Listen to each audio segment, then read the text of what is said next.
Most people want something from you. Hey, so Very excited. few Bill, we want were just something talking. Thanks for for you. connecting. I really Watch always this value real-life connecting talk with with you. Bill High and Joey Stutson to learn how to enjoy your legacy life so others see you as a real-life leader.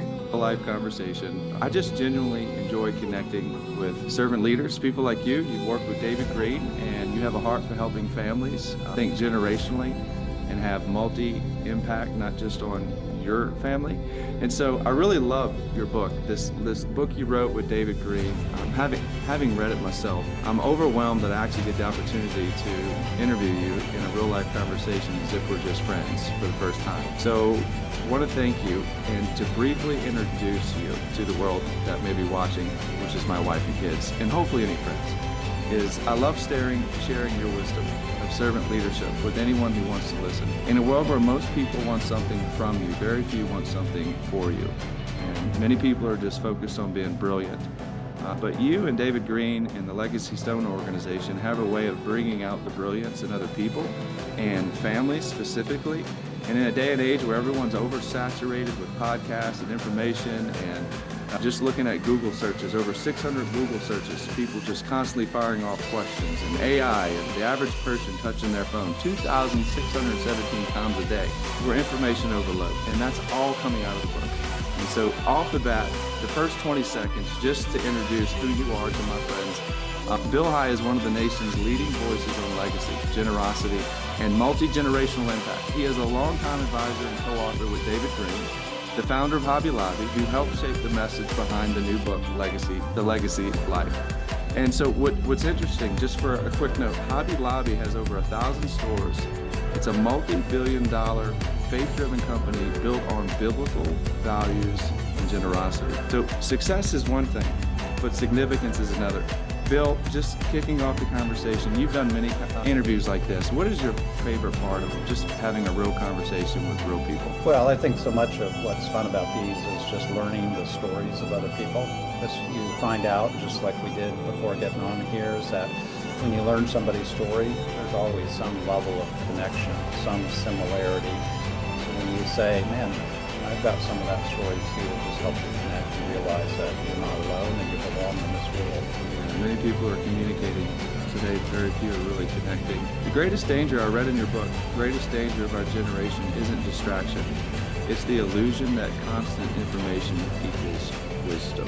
Can you tell me about information overload and why people are having such a hard time really connecting and valuing what matters most? Well, in the social media world, I just heard this recently from a young person where they talked about the death scroll. They continue to scroll.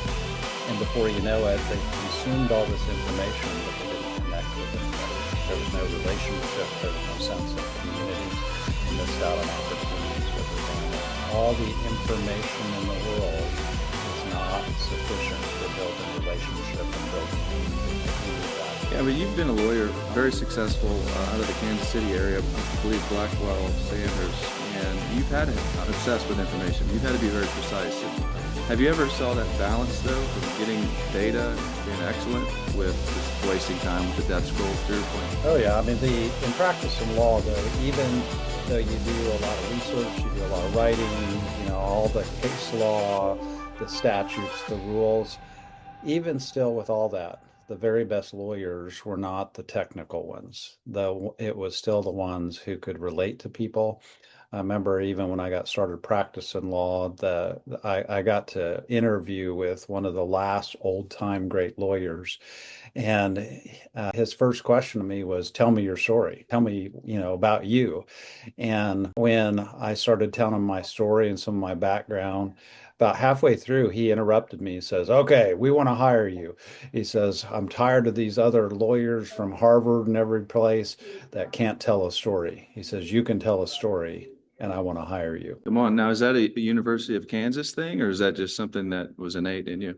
It was just the background. I mean, we had a unique background, growing up, my dad being from the hills of the Ozarks. And frankly, his question caught me off guard, but I wanted to tell the story, so I did. And so that's what he liked, and it's certainly then something that I went on and continue to apply today. Typically, when I'm meeting somebody for the first time, I want to hear their story. Yeah, we're too busy thinking about what we want to say and looking brilliant. Many times we forget the first name of the person we just met. I want to ask you, Buffalo Trace comes to mind out of Kentucky. I had the opportunity to meet Bill Goldring, and I know Kansas, Kentucky rivalry, and you brought it up. Did you spend any time by chance in Kentucky? Not me, but our family line, of course, starts on my dad's side, starts in England, then comes to Virginia, South Carolina, Kentucky, and then the Ozarks. But that's it. Family line, but not me. You've worked based out of Kansas City. That's where I live, yes. Are you a Chiefs fan? Absolutely. Okay. Although this year's not been such a great year. Well, it's still time for you to repent and be a Saints fan. Not going to happen, but that's okay. Hey, Bill, you mentioned thank you for storytelling. So many are, data and being precise. And I think that's an important skill set of high performers. But from the book I read, research estimates the average person makes 35,000 decisions every single day. And Google now processes all these searches, and especially with AI today, I brought it up previously when we started this conversation. People are more overwhelmed today, high performers specifically. We're always reading about burnout or people bored, being bored, comparing, doom scrolling. But yet, being precise, 74% of people report feeling overwhelmed by the sheer number of choices they face. So, with being overwhelmed and having large families and helping families, what is this whole social anxiety disorder epidemic that's going on called DOD, the diseases of despair that you write about? Ultimately, what it's driven to is a sense of individualism and isolation. That's really the big thing that we're experiencing in our world today. There's two worldviews around family. One worldview is built around individualism. America is very much an individualistic culture. So that idea is that we raise our kids up to be individuals or independent. We want them to stand on their own 2 feet. So the rugged individualism is very much part of the American psyche. And it's not that individualism is all bad, it's that when it becomes hyper individualistic and we define ourselves by ourself, we don't define it in relationship to a larger context. And that's the contrast. The contrast would be with what are called collectivist or family-based societies. So if you go to other parts of the world, Italy, for instance, or Greece, or Latin America countries, Asian countries, they're more family-based, collectivist kind of societies. Israel, Middle East, those are collectivist societies. And those people define their lives based upon the families in which they come from. The Bible was written in a collectivist or family-based society, not an individualist society. So all of this stuff happening in our world today with all this technology and the social media, that disease of despair is really driven by social isolation. We have more data, but we're more isolated than we've ever been. We get our identity from the communities and the families that we work from, ultimately from God the Father, who says, "You're my child and you fit into my grand narrative," not just because of you by yourself. Yeah, individuals who aren't collectively understanding the importance of large family values, we tend to shy away from what matters most. You write about short-term decisions, building, kind of leading people away from long-term values like a collectivist society, like a large family. And in America today, we're not thinking long-term, long-term thinking. Long-term thinking about our families, how a career choice or a decision could impact them long-term. What do you feel from your talking with families that used to the individual fast-paced comparing, keeping up with the Joneses narrative that we have in America today is causing these depression or comparing syndrome of constantly swiping and looking what other families are doing, that, that whole appeal that it looks like they're perfect, but yet we're not. And so what are some solutions to all of this from your perspective that you've seen in families that have that collectivist long-term thinking in a very short-term, quick, highly stressed out culture we live in today. Well, some of it's just the idea that if you think about that we have responsibility to the generations behind us as well as the generations in front of us. So again, here in the Western culture, the mindset is, hey, when you get old, you figure out how to make it work, and hopefully your Social Security doesn't run out, and go live in a facility, Medicaid or Medicare, as the case may be. But you see, in other parts of the world, they take care of their elderly. You actually go live with your family, and you get multi-generational households. That may not sound particularly popular in our world today because we're very individualistic. And then likewise, it's not just the generations behind you, but it's the generations ahead. If we raised our children with the mindset that your responsibility is to teach your children, your grandchildren, a set of values, and that we steward assets, not just for ourselves, then one of the symptoms of that, by the way, is in our Western world, we go build businesses so we can sell them. And we want to sell them so we can collect the pot of gold and go sit on a beach somewhere and go fulfill our other dreams. But in other parts of the world, the idea is I'm going to steward a business so my kids or my grandkids, future generations can be a part. It's a very different kind of thinking. Yeah, the business in Japan, for example, the oldest family business, 705 AD, just a norm. It's a long-term thinking about multiple generations. And then over 1,300 years, it passed to 52 generations in the same family. That's just not the case today. We're thinking quick move and not thinking about the ramifications of true wealth. Okay, let's get into these questions. Lightning round. I'm gonna hit you fast. What surprised you most about David Green when you worked with him on Legacy Life? David's a very humble guy, very simple. And, one of the early times that I met David, here's a guy that's running this massive company, and he's flying Southwest Airlines, and he's got a C boarding pass. And I'm like, David, you can upgrade and get an A-level pass. He's like, oh, I didn't know that. So that gives you some perspective on the guy. That's incredible. What did that reveal to you about the behind the scenes look of a real servant leader? He's not entitled. He doesn't, he views his job as to be somebody that stewards the company, not only for his family, but for the kingdom. And so that's why they give away 50% of their income. I've always believed that true greatness looks different up close. It's caught more than it's taught, and that's exactly what I was so happy to hear you say. Is it's very rare. We have such a public self. Many leaders we have that public view. We want to look brilliant on the outside. Why do you think people like David Green, people like you who have high success habits, but also are the most real down to earth people, what have you seen are the lessons that maybe we should apply so that we can enjoy results and relationships? Well, I mean, the humility trait is number one, but like you started out, is that they're not trying to figure out what am I going to get out of this. They're trying to figure out what they can give and how they can serve others. And that trait, just that servant kind of mindset, changes everything, because it really is something that says, I want to give and serve more than I want to get. That actually leads me into something I've wondered for a long time about better to give than receive. As a leader wants results, and it's about their performance today, but we forget about what matters most, and it happens to anybody. What do families often misunderstand about legacy and what actually matters? Well, one, they just think too short term.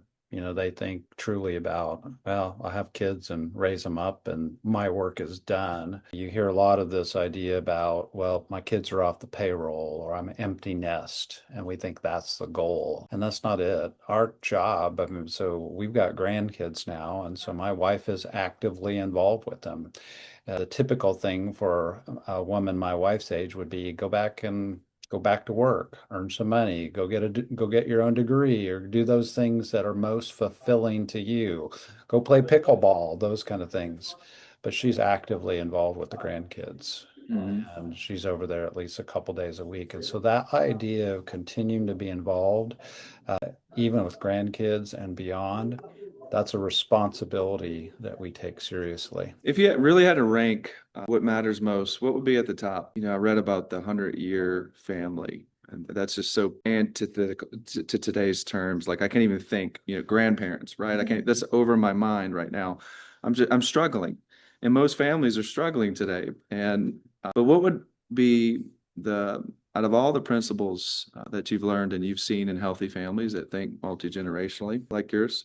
What's the number one lesson? I think the big thing is to recognize that, like even in the case of my family, is we are truly part of a story, not the story. We've been part of God's divine drama. So sometimes I say it's the understanding of context, because even your lowest of lows, your worst moments in life, they just fit into part of that narrative. And to recognize that within this consistent drumbeat of time and story, God's message never changes. It's one consistent theme, which is redemption and restoration. He'll take all the brokenness of your life and he'll turn it into something good. And we may not always see that this side of heaven, but for the long tomorrow, it's a good story.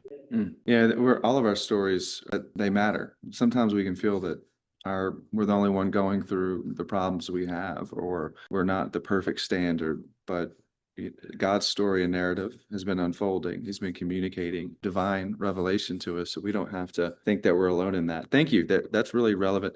That flips the whole idea of success upside down. Can you tell me about a monthly giving meeting? Because this one, I'm going to be completely honest with you. I'm going to tell on myself after you explain to my friends what a monthly giving meeting is. Yeah, so something Hobby Lobby's done for probably 25 years, but they meet with their family every month and they allocate a certain amount of money and they talk about their giving. They'll come and present ideas, but I say that the monthly giving meeting like that is a great place to test your values, because you're talking about the things that matter.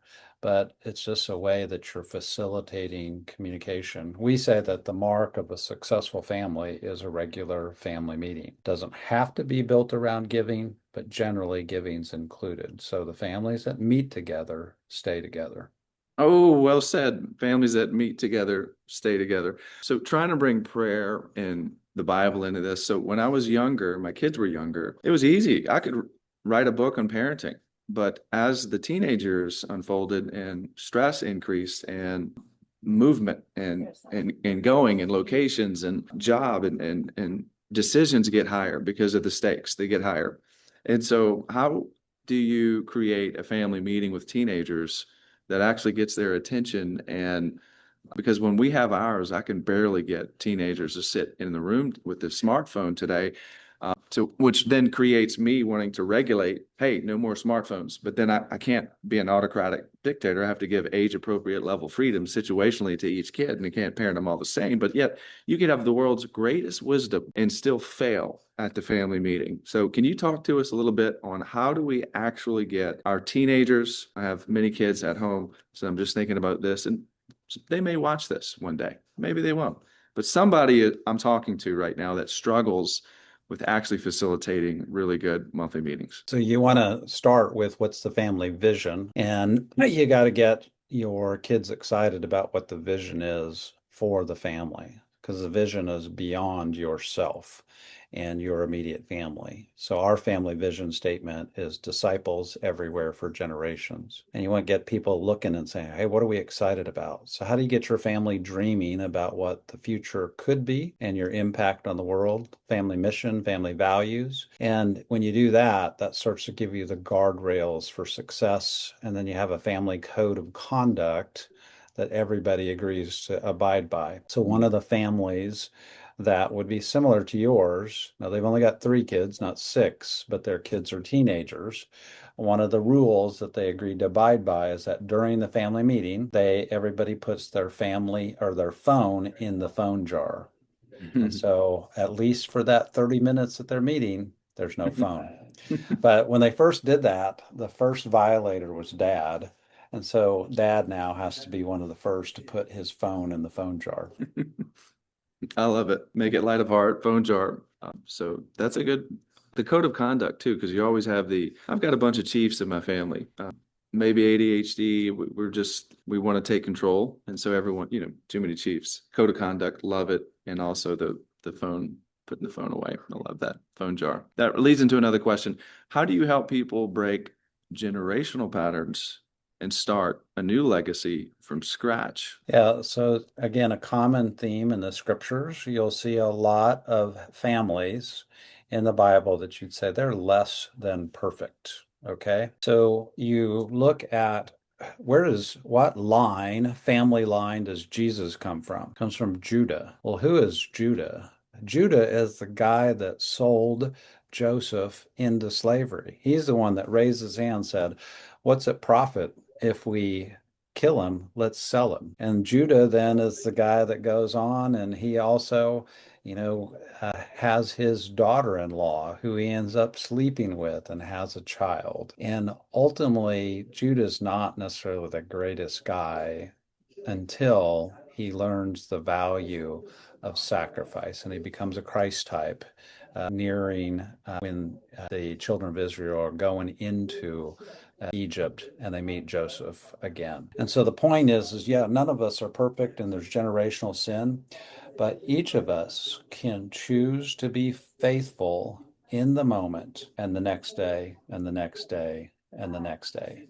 And that's how we reverse generational sin. Yeah, well said. Judah, remember correctly, he was avoiding his birthright responsibility with the death of his son, and he wouldn't. And she had to present herself as a prostitute. Right. And yeah, that's a talk about generational bondage. That story will get your attention. Well said. I love that. The forerunner of Jesus, the But the tribe of great Judah. side of that story, though, by the way, is that the son that gets born out of that relationship with his daughter-in-law is Perez. And what we know Perez is that his sons go on to be valiant. They're pillars in Bethlehem. And out of that comes Boaz, who's Come on. described as a man of standing. Come on. And even in the book of Chronicles and Nehemiah, they're valiant men. So Judah did something. Somehow there's a decision in there where he changed that past history into something really good. Powerful examples. I mean, it really speaks to me today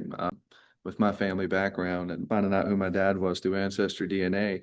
And knowing that God can use your junk, your past, and no matter if you're in a prison or a pit or a palace like Joseph, you could be used by God to do great things. Hey, that's why we have common stories, Bill. I mean, I really appreciate you sharing that. That was really helpful for the audience that may be watching. What's the moment in your own family story that shaped how you think about legacy, you personally? Well, of course, the beginning, when my dad died, I was 12. He was a heavy drinker, alcohol, got cancer, died when I was 12. And ultimately, what happened is when he died, I went through a real crisis moment. And I was in seventh grade when my teacher gave me the assignment to start journaling. We had to keep a journal for 30 days. I never stopped. I've still continued to journal to this day. But while I was doing that journaling, I've still got the journal from way back when, but that's where God really put on my heart and mind that I wanted to be a great father and have a great family. So that's that place where God takes your wounds and turns it into something good. Yeah, the journaling, I asked myself 5 questions. I'm curious, do you write out your prayers, your frustrations, your fears in your journal? All of it. Now, I do start every day with gratitude. So I always start out, thank you, Lord, a brand new day. I'm most grateful. And it reminds me that, I've got a brand new day. I could have died in the night. Something could have happened, could have easily passed away, but I got a brand new day and God gives it to me.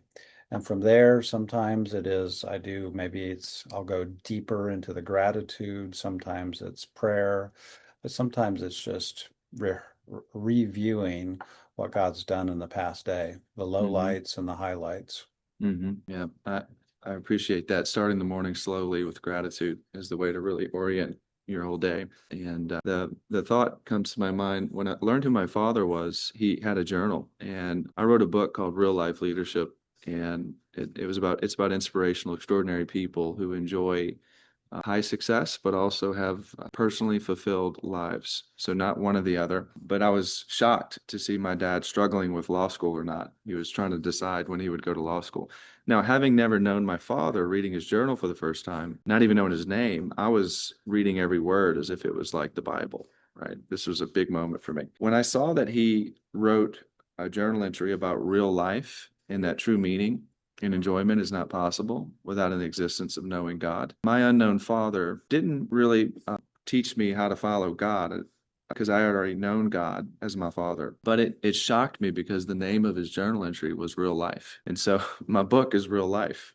And I just see how our stories, you keep talking about story, how your story is not alone. You're not just going through life meaningless, making enough money just to, pay bills or, feel successful. Because at the end of the day, it's over like that. And so I wanted to ask you, wow, why do you think so many high achievers succeed publicly but struggle privately? Well, the reality is that we get affirmation off of our public achievements, and that affirmation are not only words, but it's emotional, it's hormonal, as you appreciate. We get adrenaline hits when we complete a deal or achievements, money in the bank, all those kind of things. But all those things are external, and they're not necessarily involving the care of the soul. And so all that outward stuff can be totally without any nurture of the inner person, and that takes work. And that's where some of that journaling comes into play. There's none of the reflective life. Ken Geyer wrote a book called The Reflective Life, and it's some of that idea about leaning into your story and say, what's the meaning that comes out of this? Not just what happened, but what does it mean? Yeah, failure isn't really an event. It's a process of learning. What does it mean? What can you learn from it? And many of us fail in our private life, I believe, and we shame ourselves and we think we can't be real and we want to hide it. But with that, we get stuck in thinking back to what other people are doing, thinking perhaps comparing constantly today. What are the signs a person is thinking too small when it comes to this, private life? And or how do they shift towards that more generational vision about long term that you talk about in the book? Because if we're shrinking up thinking about our failures in private, how are we going to be effective not only at work with success habits, but long term for our families? Well, the Apostle Paul gives us a pretty good clue of that, because in Philippians he says, what does he say? He says, I'm forgetting what lies behind. What is he referring to? If you think about the Apostle Paul, while he's one of the greatest leaders, if you will, in the early church, he's also a guy that was a murderer, and he was opposed to the cause of Christ and in his early days. And you could imagine that he had these nighttime dreams and maybe nightmares where we would wake up and he would have the images of his failure, the blood on his hands, the death of Stephen. And those images don't go away like that. And so when Paul writes that, I believe he's saying, I'm forgetting what lies behind. Jesus has freed me from that. So I'm going to press on to know. I'm going to press on to know him because he's my fullness. And I think that's one of the things, is that this past shame looks forward to the life of glory that we live and we can step into in this moment. I'm in a community, academic circles that many of which are adamantly opposed to the colonial frameworks of our Christian society. And many people don't have the same beliefs that built perhaps the narratives of the Judeo-Christian views that you just said. Like, people watching may want to be a good person, but many today aren't as committed to the Bible.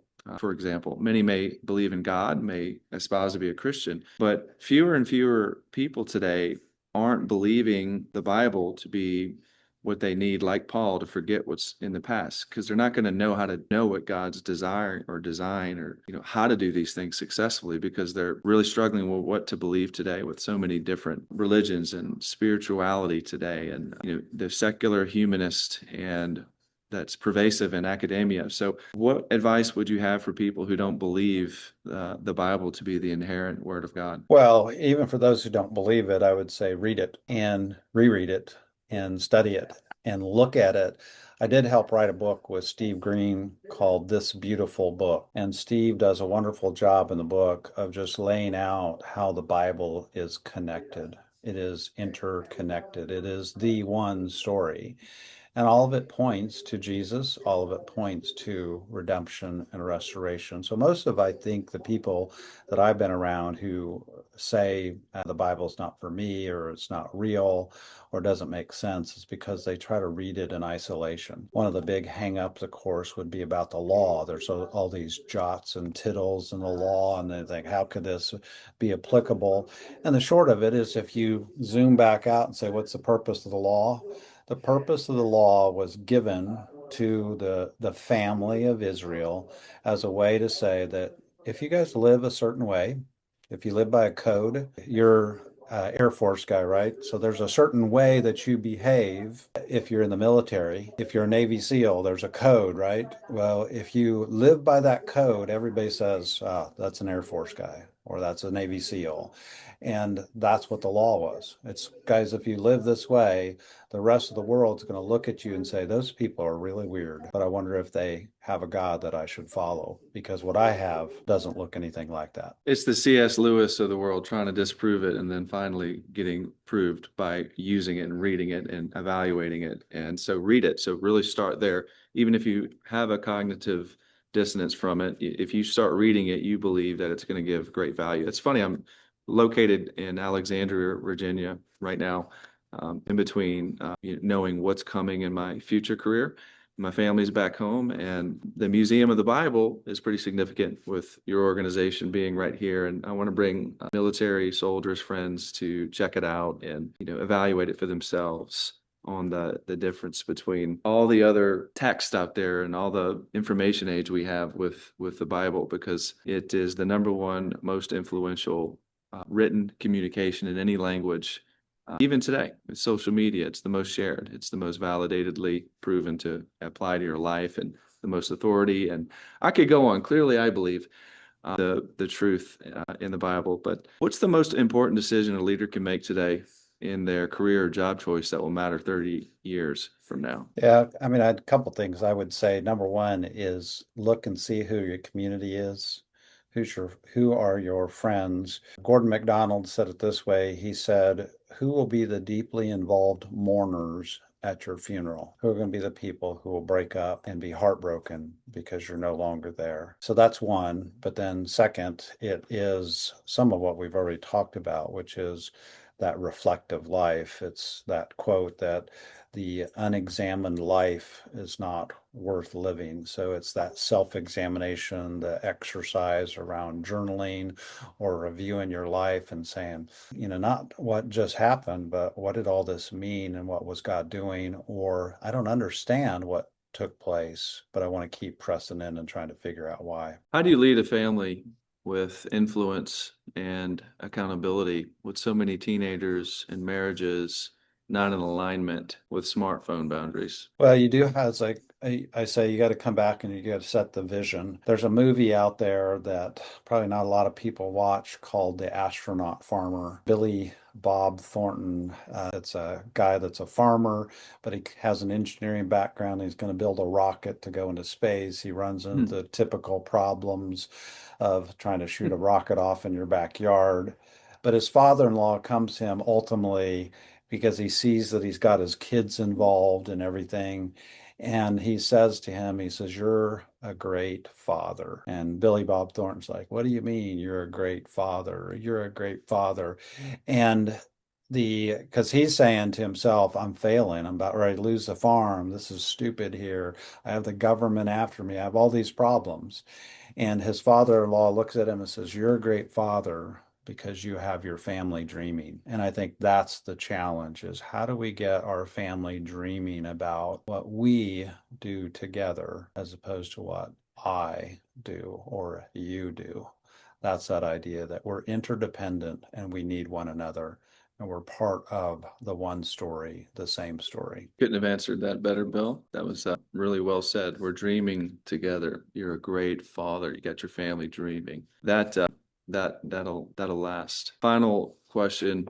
what is the one thing people should do today that their great grandchildren will thank them for? So define your values. Number one thing is define the values and then pass it on to your kids. Write them down, make sure it's really clear, and then teach them that their job is to teach those same values from generation to generation. It's the same idea of the Ten Commandments, the whole idea of the law. And the idea is that in Deuteronomy 6, these things that are on your heart, teach them to your children and talk about them when you get up, when you lay down, when you're walking by the way. If you do that, that's your way to impact your family for generations. Come on. Bill, you've built companies and families, you've invested in communities and helped people, leaders rewrite their stories and families that were struggling and failing. If someone were to listen today and they may want to build a legacy of impact, but not just with their income, you would tell them to know those values, believe in those values, and walk in those values and teach your children to know those values. And you answered that question brilliantly. But where can we learn more about Legacy Life, the book, and how to start our journey? Yeah, if they go to our website, legacystone.com, they'll be able to find the book there, but they'll also see that we have small group curriculum, on-demand curriculum, a lot of free content as well that they can be able to pull out and be able to grab some of that. That's the place that obviously, sometimes people have these conversations like, what do I do? And they want some guided discussion. And it's that legacystone.com site that they can grab it. Bill, do you facilitate family workshops with your organization? What is it that you do that could help families? Yeah, so in addition to the small group curriculum that we have, and again, some of that's on demand, some families just buy it individually. We do workshops. Those workshops are more periodic, and we do those not only in person, but we then do those also where they'll be virtual as well. So those are some of the resources that we have. I know small groups and churches and others or business leaders, CEOs that may want to, uptick the work life passion at home. I know I'm highly interested in it. And so, Bill, thank you for your time. I look forward to staying in touch. Thanks so much. That was fun.